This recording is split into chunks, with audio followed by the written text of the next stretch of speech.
here we are back at Flying Colors. This is the St. Lucia scenario from Ship of the Line. Yeah, I'm working my way through the Ship of the Line stuff. It's all earlier, so, well, I think there are some in the original that I have to interleave at some point. I have to pay attention to that. This is an interesting scenario because the English start out at anchor.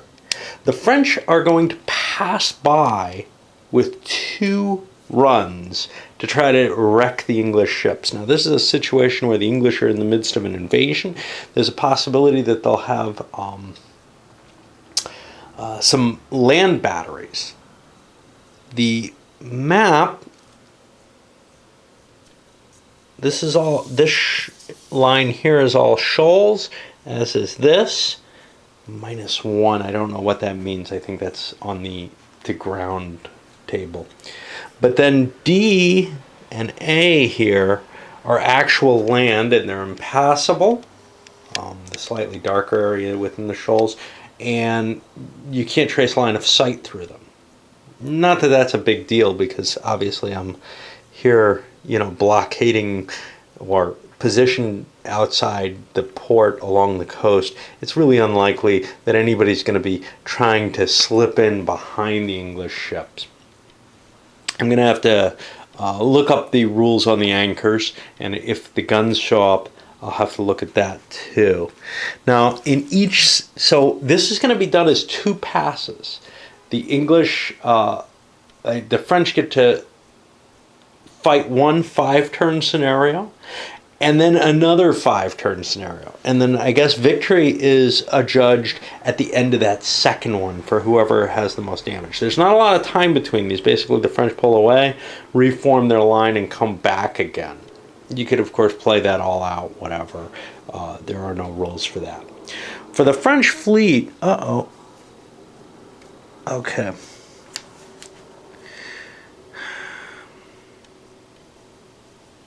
I'm going to take this one out of play. For the French fleet is almost exactly the same fleet as from the Rhode Island scenario. The reason for that is because, let me see if it is actually, 1, 2, 3, 4, 5, 6, 7,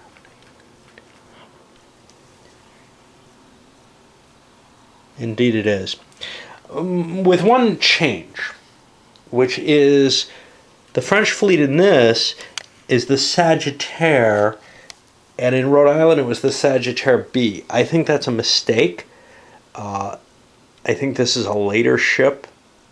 It's got less guns. And I think this is for Ship of the Line scenario. So I'm going to throw it in there, assuming that that's an errata situation, because otherwise it's the exact same ships, same commanders. This is a few months later, but it is the French squadron. And I don't see why the ship would have changed in that time. Now, maybe the Rhode Island one was the mistake and they meant the Sagittaire B, but whatever. The French have a lot bigger fleet. They have some first rates in here, and 11 ships total compared to 7. So they should have the overall advantage here. We'll see how the positional situation gives them an advantage. The wind's going to be coming this way. The French are going to have a choice, hex between 2034 and 7034. Well, 2034, God knows where that is down here. 7034 is over here, I guess. Basically, the French are going to slide in. They have to deal with the shoals. They might run aground. The English can't run aground. So there's potential issues with that I have to deal with as well. And the French are going to come in, they sail through, and see what damage they can do, hopefully without running around. Okay, so for the anchoring rules, the English are allowed to rotate on the anchor, a maximum of 3 hex sides in either direction, which I guess means I could go around like this or in the other direction. It doesn't specify where the anchor is, if it's in the after fore, and it could be in either side, I guess. If it rotates more than that, well, it's not allowed to rotate more than that. So that gives it some limit to, how much movement you have with these ships. They're all considered to be in command for this scenario as long as they remain anchored. They can raise anchor. Chances are that may not be such a good idea, though, because of the shoals. Not that the British have any trouble with the shoals, but the French do. Now, for the shoals for the French, we deal with the grounding table here, and the ship's commander will be a positive value on this. The shoal value is a negative value. That's going to be -1, which means, we'll see. The size of the ship is also going to be an issue. So those big ships, the first raters, take a -3. The shoal value is another -1, -4. I probably am not going to want to come into the shoals with those big guys. I'm probably going to want to fire at long range, and that definitely brings some issues into play, where I'm probably not going to be able to wreck the English fleet without coming closer. Now, what happens if I ground? Once a ship's grounded, it's going to just be stuck on the shoals, and it can trade shots, etc. But if you think about this scenario, honestly, the French are they're not going to want to be sitting here as guns are being emplaced.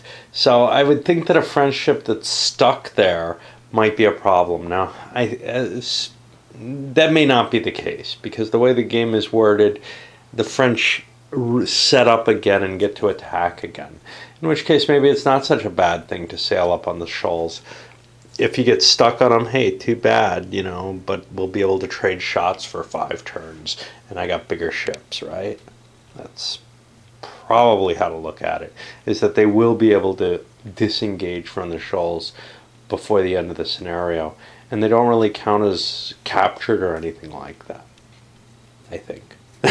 Okay, one more thing with the St. Lucia scenario that I didn't go over, or didn't talk about at all, is at the beginning of the setup, you roll a die. If you get a 0 or 2, there's going to be 2 shore batteries in the game. This could obviously be used as some kind of balancing factor. I don't know if the batteries were already in place. It looks like they were.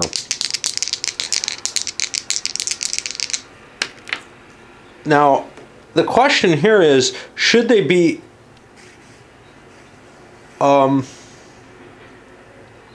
in place? Should you make a roll before each scenario?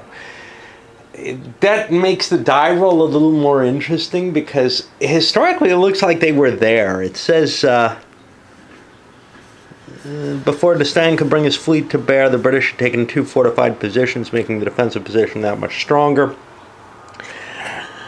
Frankly, I want to play with them, because I just rolled and failed. I have not played with batteries yet. So, I'm going to look up the rules on those and set them up. Okay, so here are the 2 batteries, one at each end of the coast, at each end of the harbor. The one on them indicates the rate of the ship, or of the battery. It's a first-rate ship. That means when it fires as a first rate. It's allowed to fire twice per turn in any direction. So it gets the port and starboard fire markers. I don't think it gets first fire. Although there's no real reason it shouldn't. They get an additional +2 die roll as though they're anchored. That's going to be an advantage to being anchored, is the fire table. And in this scenario, they're listed as 1/34, whereas the counter says 1/36. The number after the slash is how many hits they can take before they're just destroyed. That's what it takes to knock them out. There's no degradation of them. So they're, an additional target, which can cause some serious problems. I think this is important, because without those batteries, the British fleet looks hopeless. Now, probably this is a hopeless scenario for the French with 2 batteries there, able to unleash first-rate firepower. But we'll see. It would be kind of interesting to see, hey, do the anchors themselves, are they enough? But I wanna do this. Historically, the batteries were in place. Hanging off the edge of the map, maybe I should have just come in here with moving 4. I've only got 2 ships on the map at the end of the first turn. No firing has happened. At the end of the second turn, not much more. A little bit more friendship coming in. They've opened fire, the batteries, and I should have a starboard marker on this guy. And a couple of the English ships fired back. The battery and an English ship fired back. I'm using counters for this because it looks like there's almost nothing. Just 3 hull hits on the big guy. 1 hull hit on the English ship. And there's not a lot to this scenario. You're just sailing by, shooting each other. There's the option to play it out, let the British raise anchor, and sail out onto the B map as well. I don't see much point to that. There are plenty of sailing scenarios, unless this situation meant something to you. One thing I didn't mention, the English have an audacity of 1, even though they're not the attacker. It's just a strange scenario overall. Well, that's the end of 2 turns. More ships coming in. I'm trying to stay away from the shoals. They're very dangerous, especially for these bigger ships. See here, the shoal value is -1. A ship rate of 1, that would be -4. I'd ground on a 6 or less. I'd take hull damage almost automatically if I tried to go in there with one of these big guys. The smaller ships might have a chance, but pretty much I see those shoals as you're not going to want to go into them. And I'm pretty much concentrating my fire on this 1 ship in the hopes of damaging a single English ship, because I think that gives me the victory, assuming, I can avoid getting one of my own damaged. But yeah, this does not look like an exciting scenario. That's after 2 turns. I'm on the 3rd turn coming. Such an odd scenario that I'm using the counters on the ships again, because I just don't feel like we're going to get that kind of close combat issue that causes the counter stacks to be a real problem for me. Also with the English, for example, I could just set the counters off to the side of the ships for all I care. But also, I'm marking who's first fired, who's fired their initial broadsides already with these out of command markers. Command doesn't really make much difference in this. I can kind of resolve all the fire simultaneously. I want them more or less, trying to make sure that the English get their first shot as defensive fire or whatever.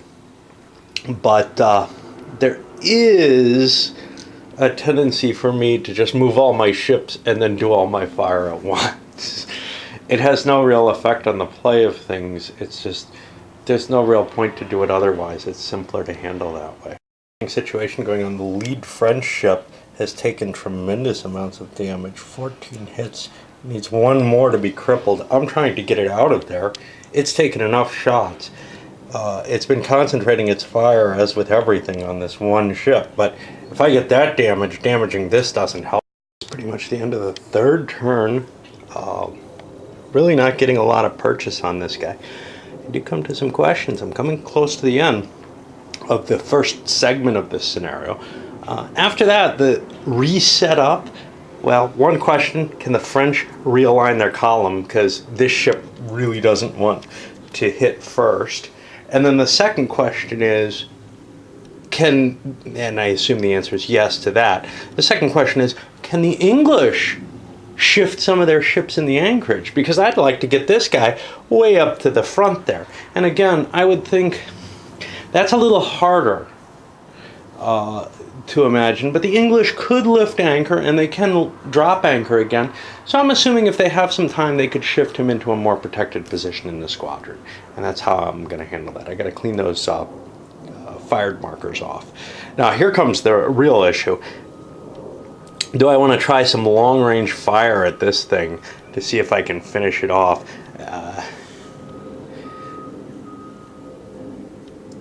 I haven't taken any yet, but I think I'm going to finish the turn off with a couple of shots at longer range. I'll look to see what that can do.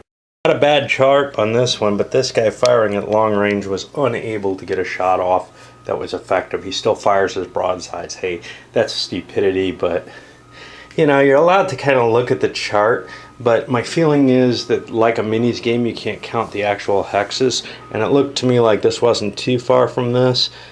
This was a fourth rate out at 7. Well, if I could get out to 9, I'd get a value. So then I can add my firepower ratings, and I thought it would be 9. It ends up being 10, I think. 1, 2, 3, 6, 7, 8, 9. Yeah, and so I wasted a shot at too great a distance. All right.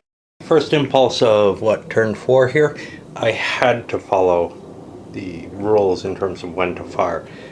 That big ship started to move away, and I believe the scenario is essentially over here, but I'll keep playing it through the second step too, because there is still some chance. But all these ships fired on its first move, including the battery, which can shoot over friendly ships, presumably over enemy ships too.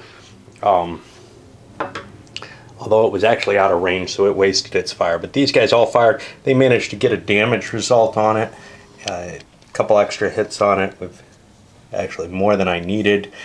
But that's significant victory points that just occurred there. That's like 3 victory points, 3.5 victory points for damaging that ship.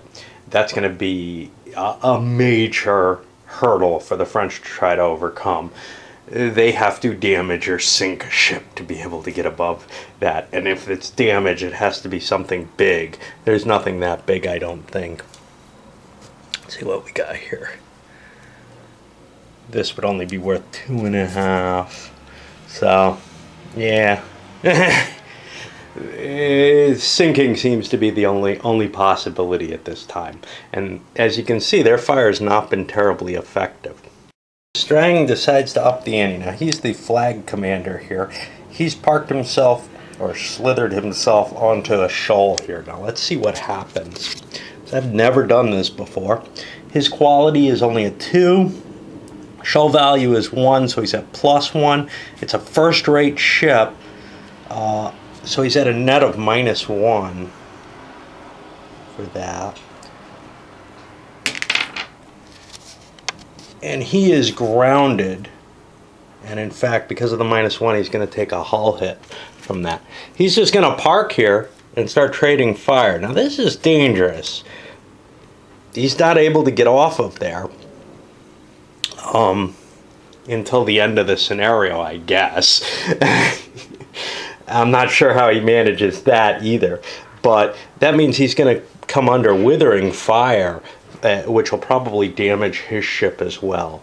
I need to get a grounded marker sitting somewhere. I don't remember where they are.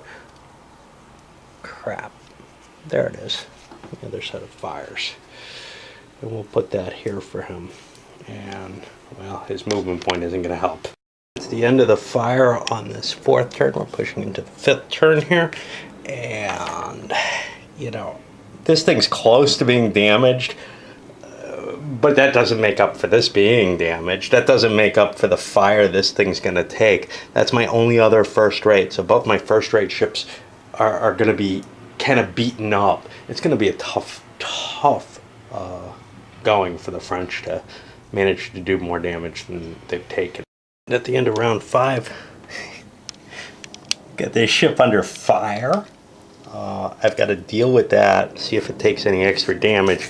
But then everything's kind of reset. The ships are still damaged, but the fire, the grounding, all that, I guess goes away, and the French fleet disengages and comes back for another pass. At this point, as I said, I'm going to be able to realign where my English ships are placed, as well as the order that I bring the French in. I'm not sure I would have brought them in the order that I did. I probably would have brought the first raiders in first, but that's not really an option anymore. So let's see how the ship on fire goes here. 5, we're going to take a rigging hit. That has some... Oh, the Strang was injured too, just to add a little bit of injury to insult or something like that. All right, and we'll get back to setting that up and starting the scenario over, essentially. On to the second half of the scenario. The only thing I'm really iffy about is that French ship getting off the shoals. That feels like they should have come under fire while that was happening, and maybe they shouldn't get off easily, but whatever. I've got the French squadron here, and I'm going to reassign, who is it? De Brosson, who was on that damaged ship. He's going to take command of another ship. I don't know which one. We'll give him one of these third rates. Destroying his ship's rather damaged. I'd rather not commit that. It only takes 8 hits for that to get wiped out, but I'd kind of like that. It's still a bigger ship than most, well, than anything else in the French fleet, so I'd kind of like to get at least one shot in with it, but I don't want to risk it too much by having it in the lead part of the scenario. So what I'm going to be using as the lead is probably all these third raters. For the English, I've shifted a couple of their damaged units forward and moved. You can see I've got this big third rate anchored in the second place in the fleet formation. There was something else. Oh yeah, initial broadsides are going to be reloaded. Obviously, there's no reason that wouldn't happen. They're meant to represent the fact that, you know, all the guns are loaded and firing in one volley. Granted, that's attempted at other times perhaps, but it's never going to be as effective as that first broadside. So let's roll the French back in and see what happens. Here we go again. It's off to a slow start. Nobody's shooting their far distance. It's unlikely they're going to get much of a hit there. Of course, that means they're passing off their first turn's fire opportunity, especially perhaps questionable for the British, but they don't have a real rake opportunity here. If you count this, whatever it is, they're not going to roll the die. The rake table has range as a key element to it, so they're just not going to get that rake. You don't want to do it for that purpose. Other purposes, though, yeah, they might be able to do some extra hits over the long run if they fired now, but they might not. My judgment is let them get as close as that. Well, still not much effect from French fire. The English fire a little bit more effect, some damage to this one. I need to make sure he doesn't end up crippled like the last first raider. If I hadn't gotten that crippled, and I may have been inadvertently cheating in favor of the Brits.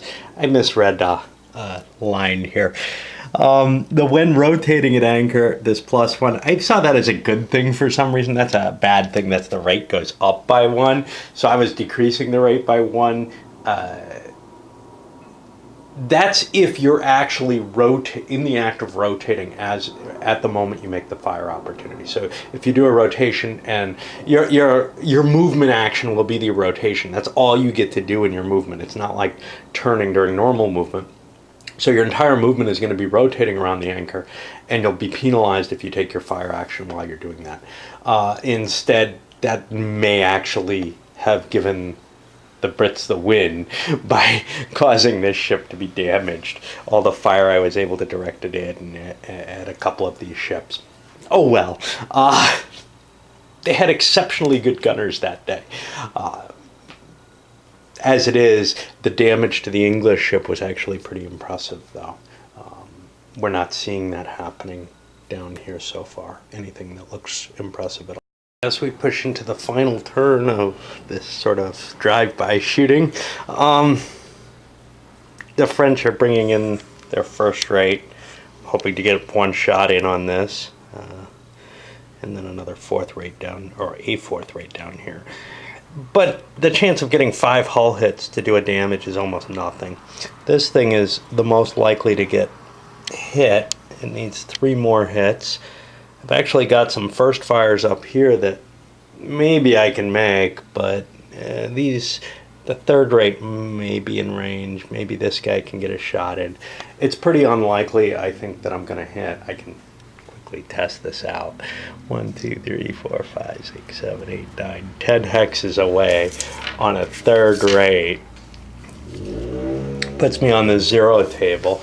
I'm going to be back 1, so that'll put me here. Now, at least I'll be on the table, and I should have fired that because I'll have +2 for first fire, but I didn't do it this turn. next turn I'll have a shot at it. Likewise, this thing, I don't know about the back one. I was thinking because of the black circle, but that doesn't apply at large range. This thing would also probably be on the same. Nah, he's got a hit against him, against his rate. So he's going to be outside their range. So he may slither a little closer, try to get a shot in, but he's not going to do enough damage to do anything to either of the damaged ships, so why bother? And that's pretty much it.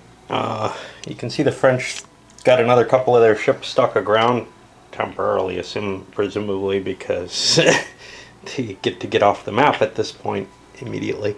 But yeah, they were doing that to get some closer shots on here, and they almost wrecked it. Had they wrecked it, let's see, they're at 2.5 for the other ship. This would be 3, 4. They would have still been behind, I believe, because this one's worth 7.